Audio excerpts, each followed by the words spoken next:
Or to the clouds. There we go. Awesome.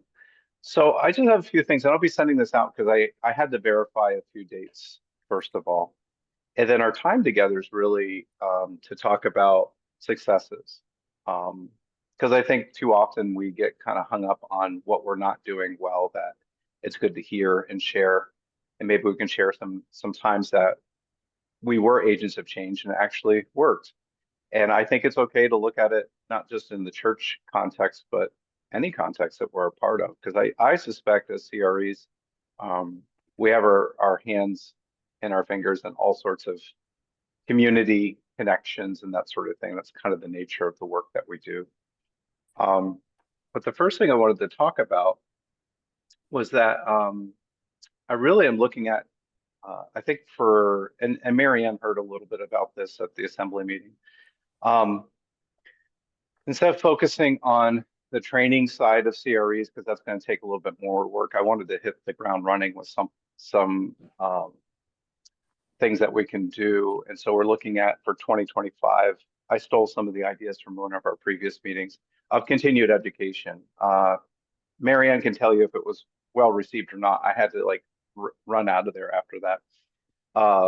But basically, not only looking at continuing education opportunities for CREs that the Synod would basically put on, but really working with all the presbyteries that I call it core four, just because it sounds nice, but basically if there were CREs that the presbytery supported to do the additional continuing education that Synod would offer, and maybe there's like a certificate that the CRE would receive, that CRE would receive some kind of actual benefit for completing that. And I think at every presbytery it looks different.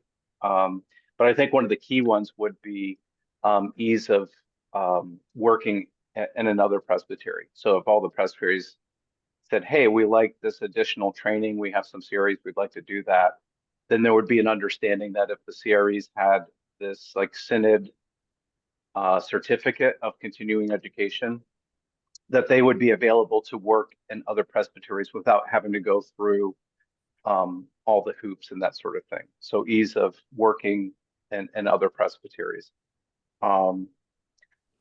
The other part maybe working with presbyteries. So in my presbytery, minimum effective salary is the same for CREs as it is for ministers of word and sacrament. We don't have a pay discrepancy. But I know that some presbyteries, like the one where I am, there is. I think CREs make 80% of effective salary or something to that effect. Whatever it is. But for presbyteries where that's not the same level, maybe coordinating with them where the CRE would be available for a higher effective salary or something like that. So I don't think we need to have the certificate program in place to make it happen. I think we can just start offering continuing education opportunities for CREs, and then we can kind of retrofit, if we have, if it looks like, hey, if you've finished these 4 or 5 trainings, then you get the certificate from the Synod, and you've already done those, then I'm not going to make you do them again. We'll just sort of kind of coordinate. But the one that I'm going to be sharing an email about probably tomorrow is that we have someone in our Synod who has a lot of experience doing emotional intelligence training. And the kind of work that she does is basically there would be sort of like a day and a half kind of thing where it'd be like a Wednesday evening, most of the day Thursday, to kind of get things started. There's some tests that you take. In fact, I might even know she gave me she likes to use the Corn Ferry ESCI 360 survey. Do you guys know that one? It's not one we studied. Yeah, about 8 others, but that's not one. this is one that's really interesting. I actually participated in this, where you essentially send out links to people who know you. 9 of them, right? Yeah, and then they do a survey about you, and then they start gathering that information. And so The first part of it would probably be one of the dates that we're looking at is like January 29th, 30th. Oh, we got Keith coming in here. There's Keith. I think Keith is all the way up in Mackinac. Speaking of Mackinac. Yeah, speaking of which, that's not mommy. No. We have all these M names floating around everywhere. Muskingum. Yeah, and we have many valleys. Not a lot of mountains, but we have lots of valleys in our synod. Many, many valleys. There's a sermon in there somewhere. I probably. Keith, are you there? Looks like Yep. he's I don't know if you can hear me. okay. Great. Just trying to get logged in here. Yeah, I can hear you. I was just getting ready to share this pilot program that we're doing, and I'll make it short in the sense that we're looking for 10 people who would be willing to do it, and would basically be meeting that last week of January. And then you'd be put into, sounds like individual coaching and small group coaching for a number of months of working through the 360 assessment, talking about emotional intelligence competencies and that sort of thing. And then it looks like we're looking at October 29, 30, where there would be sort of a re-meetup. So it would be basically a January through October commitment. In the future, we would have people pay for the coaching or pay for their test, or some fees, and then the Synod would do that. But if we can get 10 people to pilot that are willing to give this a shot, and I have $6,000 in the Synod budget that hasn't been spent yet, and so the idea is that I could spend it now for the facilities, the coaching, and all of that sort of thing for 10 because it's a pilot. And then next year's budget would be used to do the facilities rentals or whatever, those kinds of things. So I'm sharing that with you all if you're interested. I'm not exactly sure. So it would be a face-to-face end of January and a face-to-face end of October, but everything else would presumably be on Zoom unless the person who's facilitating it has some different ideas, but she feels like it's good to have a couple of face-to-face meetings to sort of begin it, debrief, and then everything in between. If you're curious what emotional intelligence is and why it's important, my suspicion is that most CREs are going to be pretty tapped into what emotional intelligence is and probably already do it. It's your ability to read a room. It's your ability to navigate through difficult situations with small group communication, facilitating and managing conflict, all of those kinds of things. And I think those are all good skills. I think every pastor should have it personally. Anyway, so I'm putting it out there. It looks like we're coming down some dates. If you jump in on it, knowing that we're piloting where we know what we're doing about 80% of the time, it's free. You don't have to pay anything if you'd like to consider. So I'm putting it out there. It's on the recording. I'll send out an email as well, because we'd like to get a sense of the 10 people who are willing to give it a shot by December. Looks like Marianne says she's in. That's good. And yeah, I'll start sending out that information. If you're curious, it's Reverend Kimberly Seacrest Ashby. I believe she's in the Detroit Presbytery. But this is what most of her work has been. And if the program grows, she has other people she would bring in to be individual coaching. Have any of you ever done life coaching or been a part of a coaching situation? Yeah. I met her once. Does that count? Yeah, usually if you know anything about life coaching, like if it's reimbursed, that's great, but usually it's about 100 to 150 per session.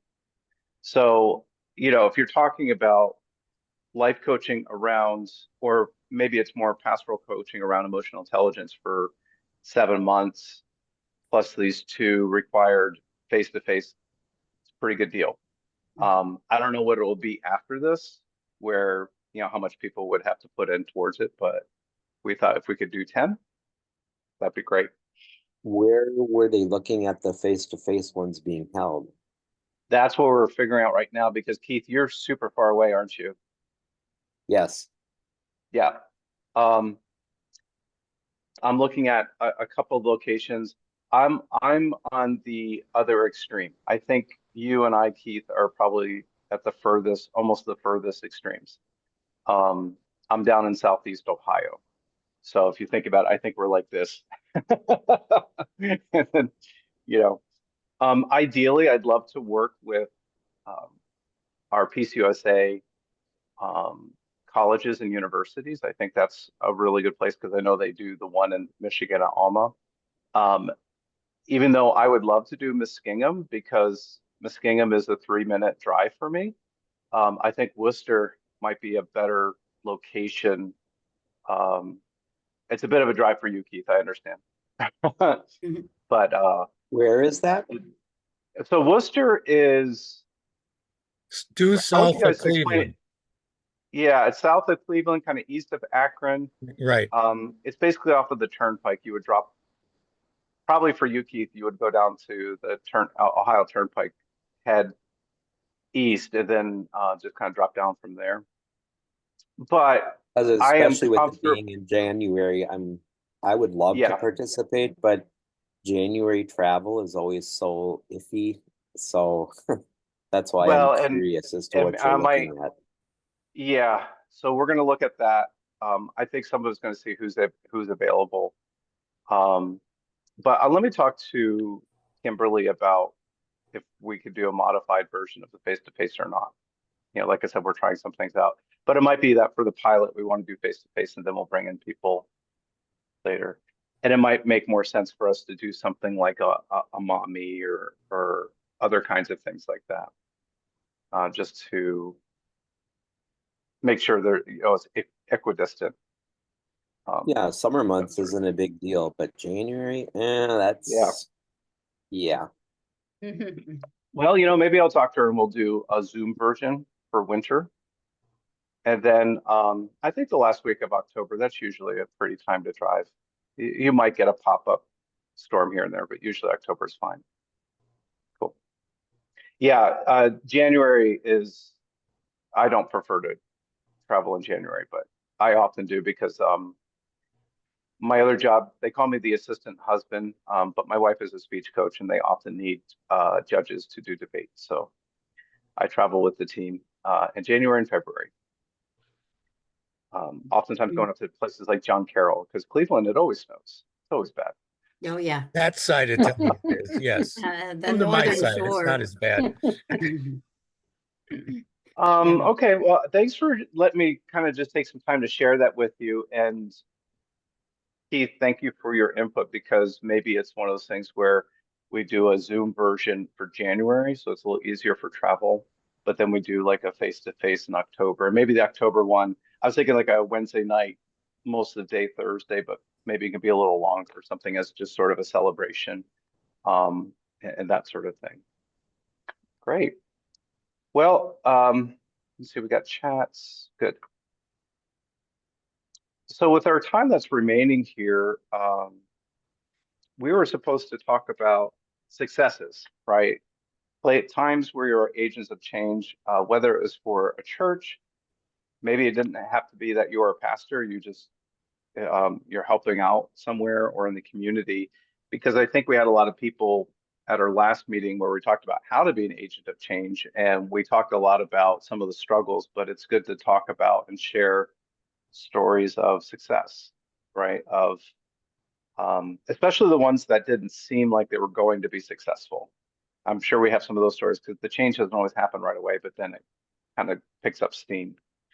So I'm just curious, who would like to share a story of, hey, this is something we did and it actually worked out really well and it's continuing.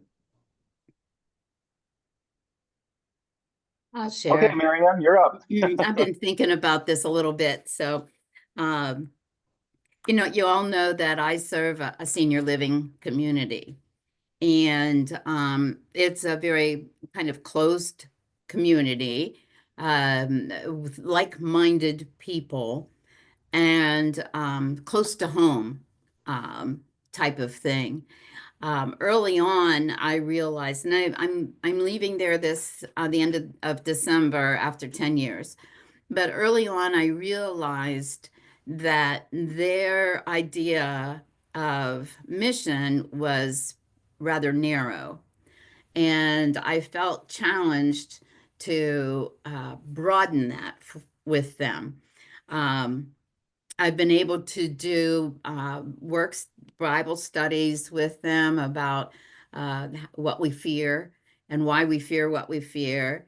I've been able to help them to understand that the world's larger than the few acres that this facility sits on.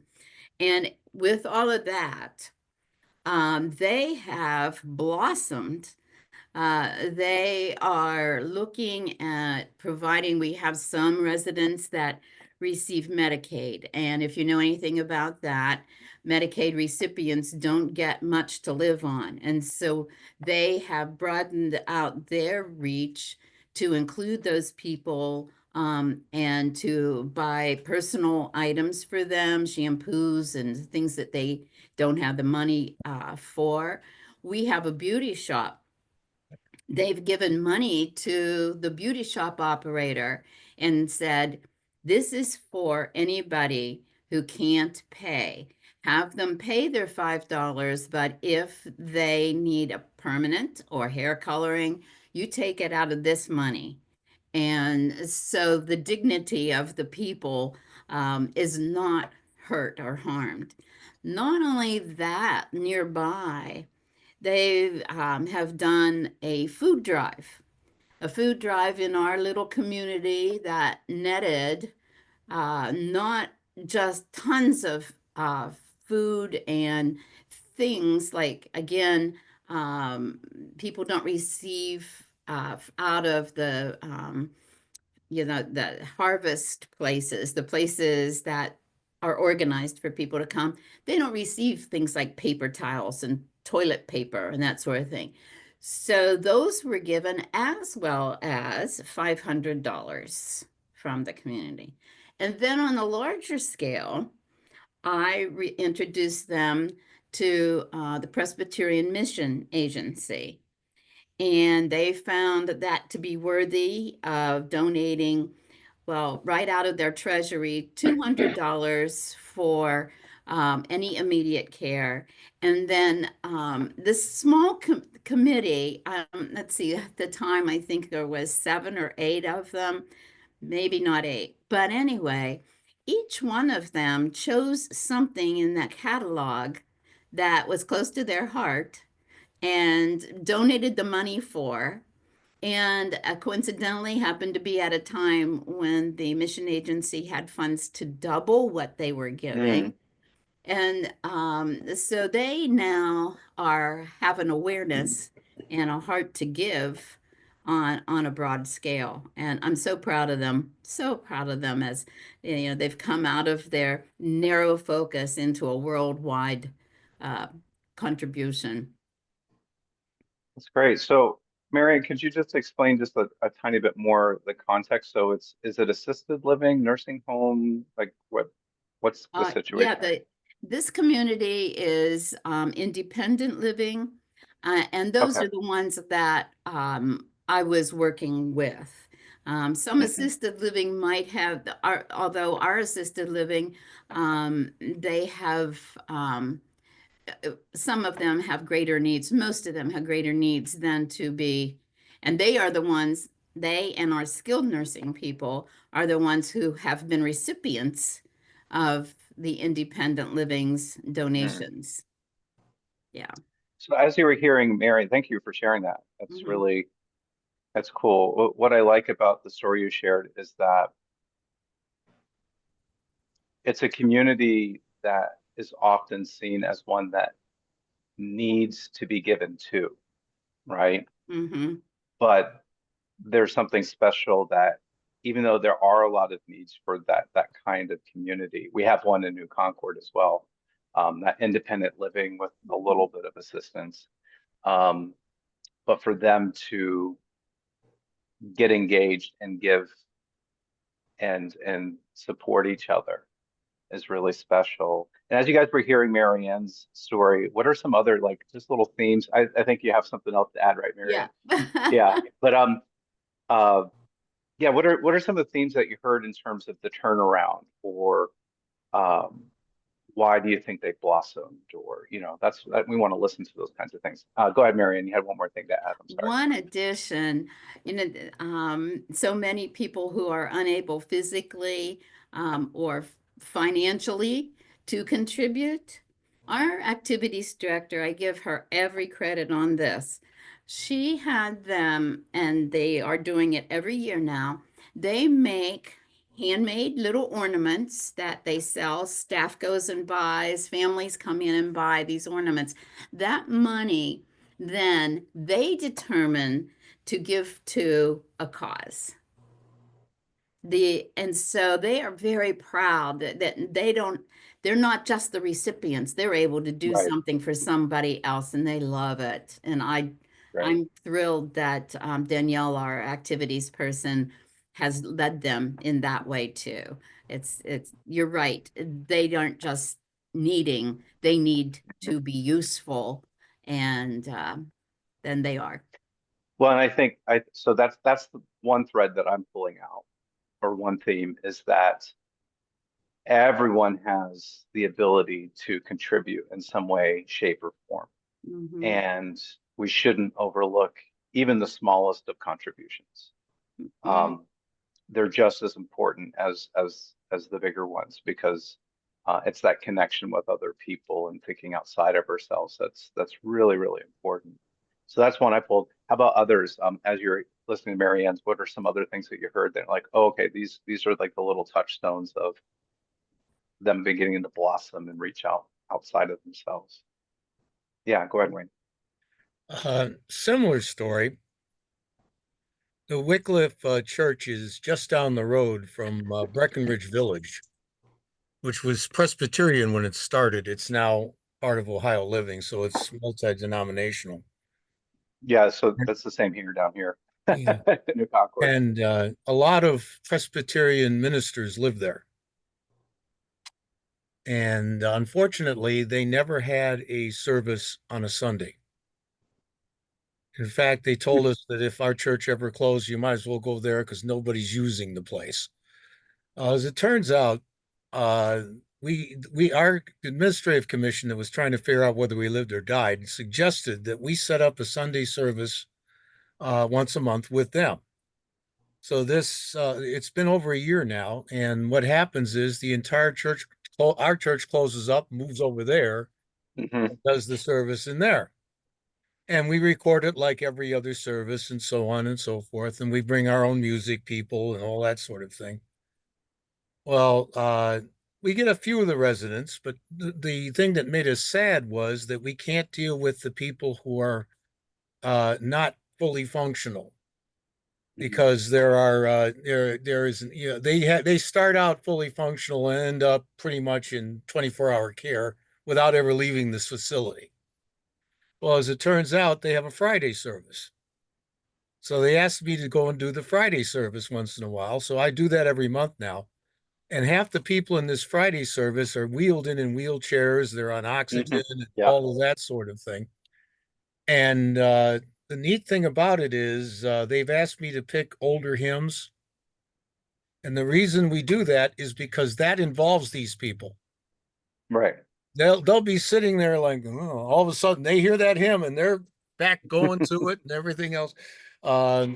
The last time I did one, they have a choir, and the member of the choir, a male member of the choir who has a beautiful voice, got everybody else standing up and singing that could stand, including the people in the wheelchairs. It was really, really something. All I do is provide the message and the scripture and all that sort of thing, and prayers and whatnot.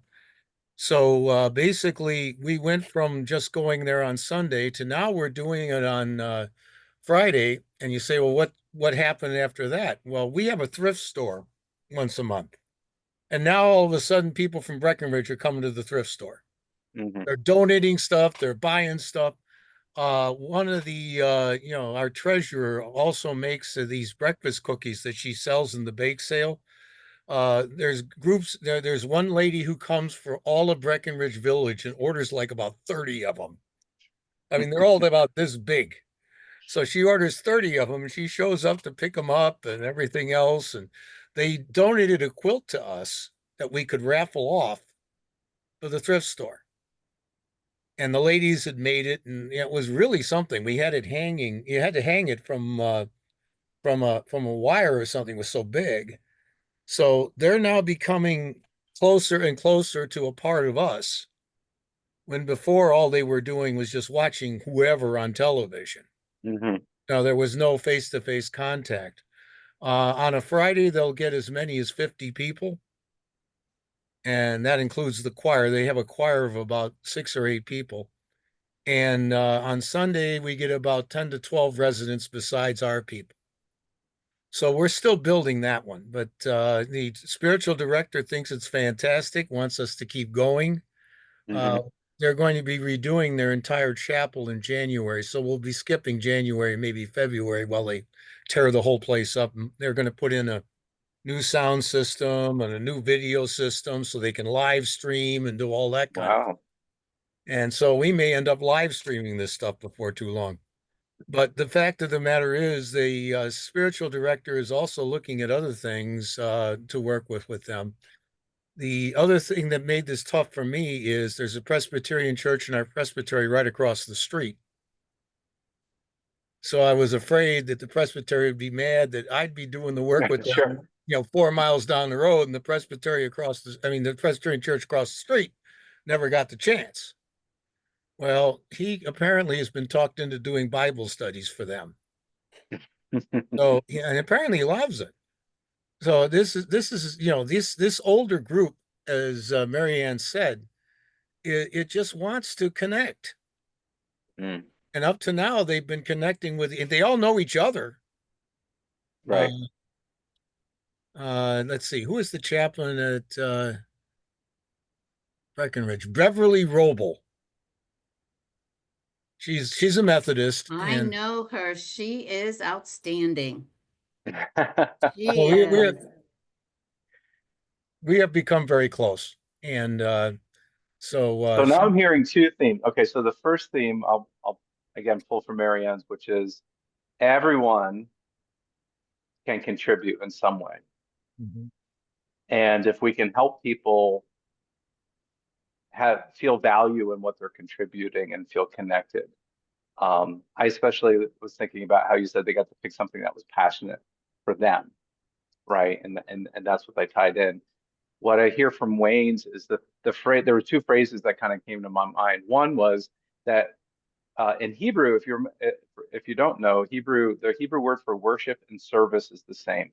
It's the same word, and it's like you remembered that worship is a service, and you literally turned it into service to others. You took your worship out of your building, right? But there was something you said, Wayne, that I'm going to push back just a little bit, and it's just a gentle, fun one, where you said, "Hey, they're becoming a part of our community." I think you're becoming a part of their community too. Oh, that too. To the point where it's going to be really, which is a wonderful thing, right? That there's not a demarcation of this is our community. You know what I mean? There's going to be this beautiful blending and synergy. And I like how you guys went here and then it started doing this and then it started spinning out. So then it brought in another Presbyterian church into that orbit as well. So those are 2 really cool kind of threads that we can think about when we think about our own context of connecting people with contributing, that everyone has something that they can do and offer, and we value it. Thinking of our worship as service to others, where can we take it out of the building? Can we go elsewhere with it? And then trusting that the word of the Lord really can transform people's lives. I think that's a key one.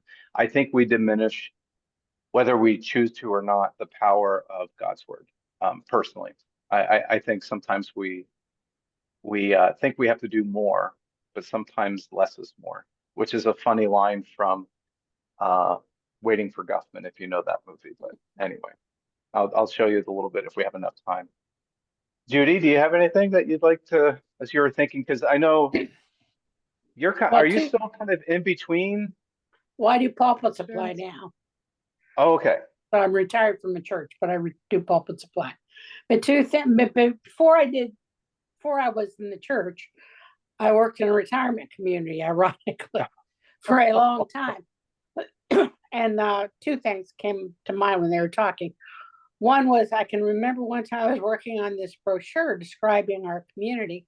So I thought, well, who better to look at it than some residents who live here? You know, is this an accurate description? What's missing? What's good? And I can remember this dear, he was a good friend. He was happened to be a Presbyterian minister living in the United Methodist community. But he read it over and he's looked very thoughtfully. He said, well, this is a very nice description of what we get when we move here. He says, it's good. And he said, what's missing is how and what can we give? He said, I don't want to move to a community where I just receive. I want to be in a community where I have opportunity to give. And I thought, oh, he hit the nail on the head. I mean, that's life, giving and receiving. And when you're only on the one end of it, that's not too meaningful. But then I remembered also a story from my days at Vienna. When I went there and I'm surveying the neighborhood and that kind of thing, just down the road from the church is this drug rehab inpatient program for women called Hannah House. So I started asking them, I go, well, what's Hannah House? You know, what do you know about Hannah House? Oh, well, that's young women who have drug problems, and you know, very little was known in the congregation about this. And I go, well, they're just down the road. I said, you know, what more? And they go, well, maybe we should find out more. So I contacted them. They were very gracious, very open. They're Christian based. They told me their program. So we talked about it. So we invited them to our community Thanksgiving service to tell us about. And we decided as an interdenominational ecumenical service that they would be the recipient of our giving that night. And so they brought the program. They did a little drama for us. They had a couple of girls go up and tell their story of how they got into trouble and how they are working their way out. It was a beautiful service, really meaningful service. And the offering was very significant. But then I was so proud of my church because they said, oh, we'd like to do more with them. You know, we need to support them more. And I said, well, how can we do that? So they came up with the idea that, well, maybe if we had some informal contacts with them. So we offered them a movie night one night that we would bring Sundays and a movie, you know, if they wanted to sit down and watch a movie with us. Well, they said, sure, you know, they'd love to do that, you know. And so we had this fun night watching this movie. Then we had our bonfires come up and they go, well, let's invite them to the bonfires. You know, so they start coming to our bonfires. And that was even better because at the bonfires, there was a lot of one-on-one conversations, and they talked about their stories and their dreams and their hopes and how God had turned their lives around and what their goals were. And there's a lot of give and take between our members and them. And so then it just became a continual thing, you know, like a lot of them are very limited income and they have a hard time buying personal hygiene things. So we did a personal hygiene shower kind of thing for them and gave them. Then we noticed we had this collection of Bibles. I mean, more Bibles than the church needed. And I think that's every church, right? Yeah. And it's like, you know, they were NRSV, NIV. I mean, they're all, you know. And so I called my contact up there and I said, this is a strange question. I said, but could you ever use some Bibles? I mean, these are all in good shape. They're not worn. I mean, they're, you know, they're certainly usable. And she said, oh my, yes. She said, we'd love to have a Bible to give to each woman who comes in. So she has her own personal Bible. And I said, well, they're sort of a mixed bag. I mean, they're NIV, they're NRSV. I said, there may even be a King James. And she said, oh, that's okay. That's okay. Never mind. So we started donating Bibles to them. And it was really interesting to hear people talk, because when I first started talking to them, it was like these women who had drug problems. Then they all of a sudden had names, and they'd say, that Patty really wants to go to seminary. She wants to go back, and that's, where she feels God's calling her. Or did you know so-and-so, Nancy has a child, and, and when she reaches this plateau in her rehab, that child gets to come with them, and spend some time the weekend. And in fact, they called me up and said, this girl's daughter happens to be with her. I said, okay, if we bring her to the bonfire. And I said, sure, more the merrier. As long as she likes hot dogs, we got it. So it was just a really good education and a good transition from those people to, oh, well, these are like our daughters. These are like people we know, and it's people who we should love and support. Yeah, so I think you can hear the overlap in all these stories, but the thread I'll pull out of Judy's is that relationship building, right? We try really carefully at Bloomfield to be careful that people don't get sort of glazed eye by all the organizations that are always constantly asking for support, because it just turns into do a collection, send the money off, do a collection, send the money off. Right. Mm-hmm. There's nothing wrong with that. And there's some situations where, you just have to do that. But, if you kind of pull back from that and invest in, say you're giving to like 10 different, maybe not even that much, let's just say 5. Say you're giving to 5 different charities, for lack of a better word, and the church decided, you know what, we're going to focus on one and invest relationship time with them. I like that you guys invited them back to this and invited them back to that. We had a similar situation where we had they're only our 2nd year doing it. It's basically a everything's free yard sale. Nothing has a price tag. It's just you give a donation and we tell you what mission it's going to. Well, we found out that there was a home, maybe 6 girls who were impacted. It was kind of like a halfway home for the girls. And we had a lot of items still, lots of clothes. Well, they came, and for them, it was an opportunity to do shopping together. Just a group of girls, they're 12, 11, 13, but you would think it's like they got to leave all that behind just to have a little bit of, holding up clothes. Is this cute? It's just little thing. So to the point where we had somebody say, you know what, we should just have a day set aside for them. Like they get to come first. And they have 2 hours to just sort of kind of walk through and pick and choose and that sort of thing. So I think that relationship building, investing, and we know that once we know somebody's story, they no longer are those people, right? Once we start sharing stories with each other, once we start understanding, it changes the dynamic so quickly, to the point where you guys have this working relationship now, and so relationship building. Okay, so we have everyone can contribute. Worship is a service, and we can bring it to other people. Building relationships, investing in communities instead of trying to spread ourselves so thin, investing and inviting and developing relationships. Awesome. How about you, Keith? Do you have a story that you'd like to share, or just whether it was in a church or maybe even another organization or community situation where you're just like, oh, okay, change really happened and this is what it looked like? Probably the best example I have of that would be Lent.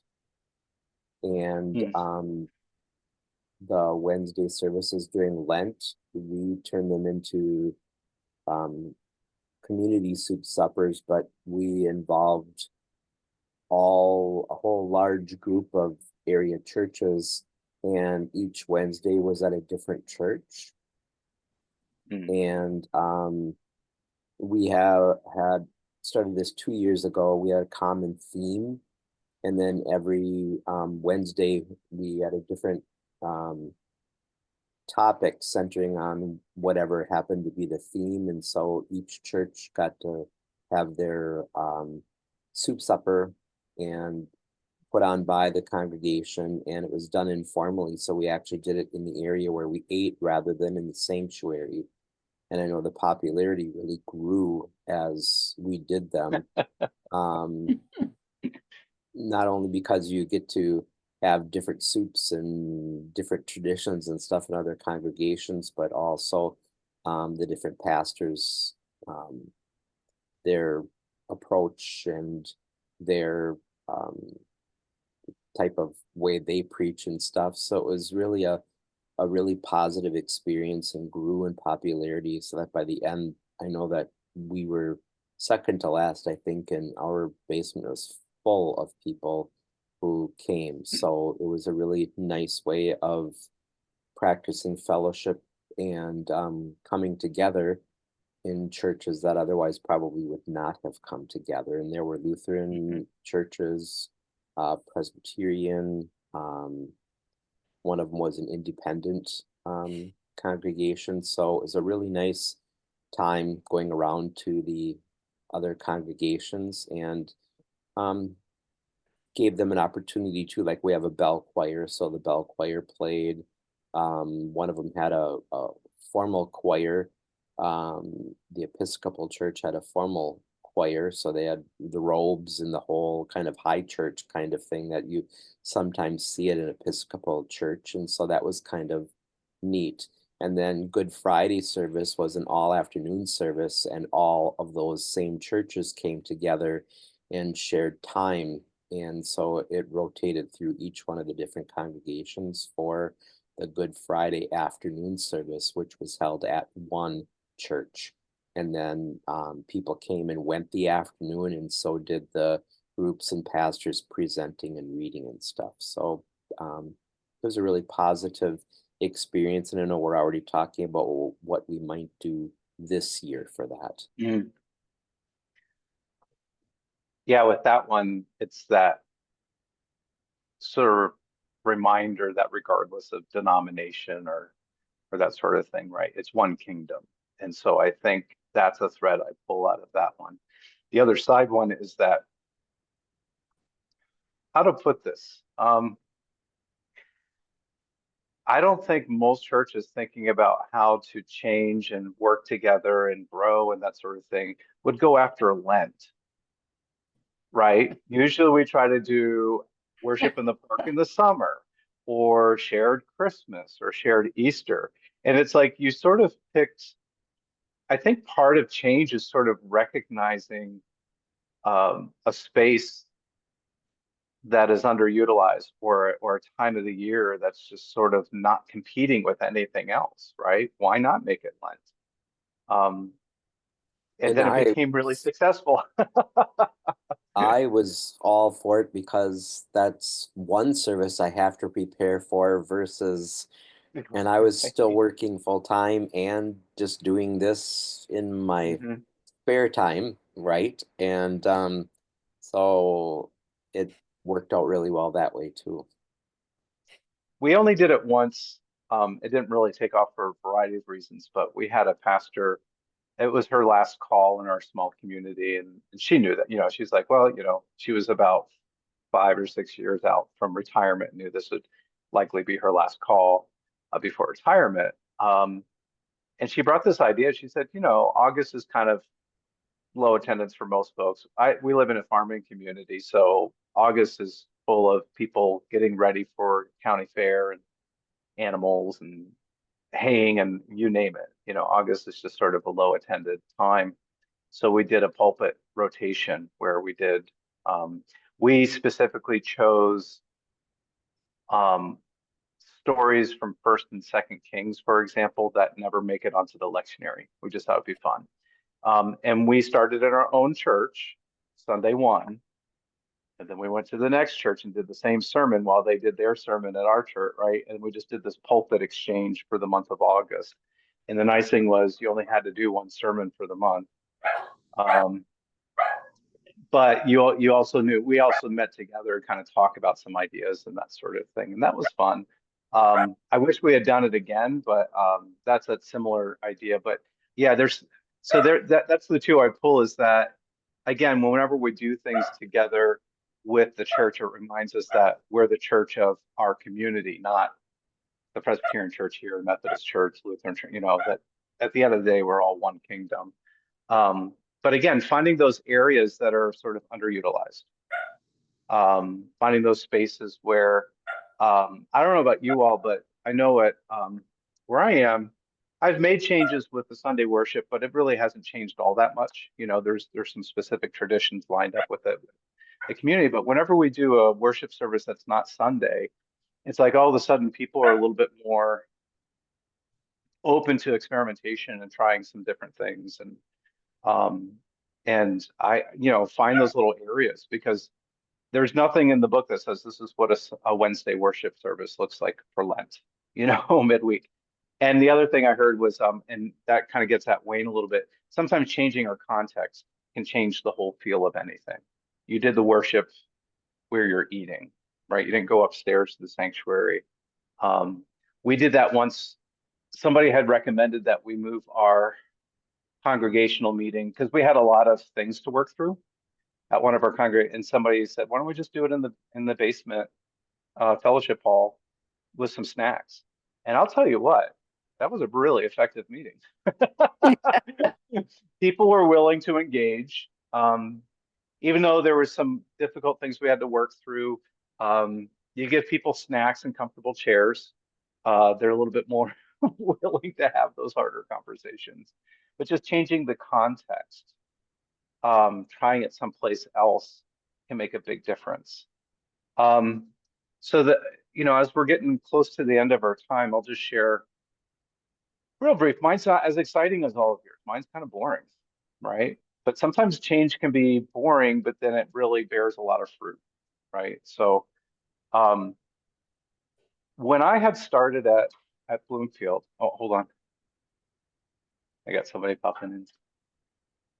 Well, I'll probably have to wrap up here soon. Hello, I'm just wrapping up. You can, are you grabbing tables? Okay, so this is where we're going to set up. Awesome. I'll be out of here in just a second. Yeah. So I guess I'll make this briefer than I thought. So when I got to Bloomfield, I already suspected we needed to change some things up, because we had 3 boards, right? So Bloomfield, we have right now we have an average worship of 60 or 70 on a Sunday. I think the membership rolls about 80 or 90, somewhere in there. But even that size, we didn't need 3 boards. We had a trustee board, we had a deacon board, we had a session board. By the time I got there, there was just so much mistrust between the boards of who's in charge of what. And when you would ask people to serve on the boards, nobody wanted to do any, they're just like, I don't want that. And so we suspected for some time we would have to go to one board. My particular issue is that I had a ton of people at Bloomfield willing to jump in and try anything. They just didn't want to be on a board. And unfortunately, we were so board heavy, that was really the only way people could get involved. So what do you think happened with our participation? So we were really close. We worked as a session for about a year, came up with a new model. But we all felt that the timing wasn't right, which was really frustrating for me, because I was ready to do it 5 years ago, right? But we just had to be patient, and we're like, okay, we just have to pause. And then COVID hit. So then that pushed everything back. And so we had done all the work, we had the plan, and really just boiled down to just waiting for a sign from God, essentially, of when it's time to do it. And I think there's a timing thing. And so for us, it was at a nominating committee meeting where one lady who joyfully gives me a hard time. I love it. I love her. She just looked at me. She's like, why don't we just have one board? And I looked to the other session member, and we knew that, okay, that was our sign. If she is saying, and she said, if nobody likes it, they can serve on the other boards. So when you have somebody in their 90s that's basically saying it's time for a change, you jump on it. And we did. And what's happened is that all the people that we had asked to serve on the board to do particular things, guess what? They ended up doing the very things we were asking them to do, but mentally it was all different. It was a completely different mindset because now they weren't committed to 3 years on a cycle with a board. They really just wanted to jump in and do things. And what's funny is that we've been doing it for 2 or 3 years and nobody has said, oh, I'd like to step off this board, or we just left it open-ended. Every other Sunday we have our ministry team meetings. You want to come, you jump in, you stay in for as long or short as you want. It was just a mindset. People wanted to serve, and they're doing all the things we were trying to ask them to do before, but now they are deciding to do it. It's not me telling them or trying to twist an arm to get on session. Now they have these opportunities to serve. So, but I just share that too, because sometimes change doesn't happen right away. And if we're not careful, we can kind of disrupt that change before it's really fully blossomed, right? So even if you got something that you're working on that doesn't seem like it's quite working, sometimes just giving it another year or two, you might surprise yourself. I think we have to be careful of when the success happens and kind of pay attention to that. So it looks like I might be getting kicked out of here very soon.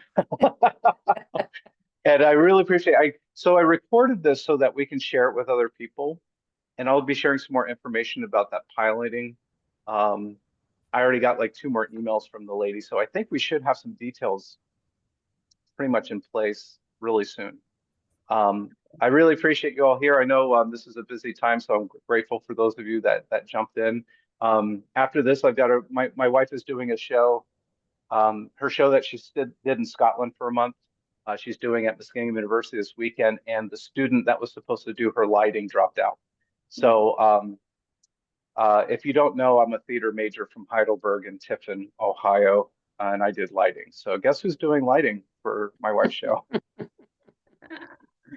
Good luck. So there you have it. Thank you. Mhm. Thank you, everyone. And I'll send out some emails here. And thank you a lot. I Thank really you, enjoy too. it. Blessings. Blessings all. Thanks.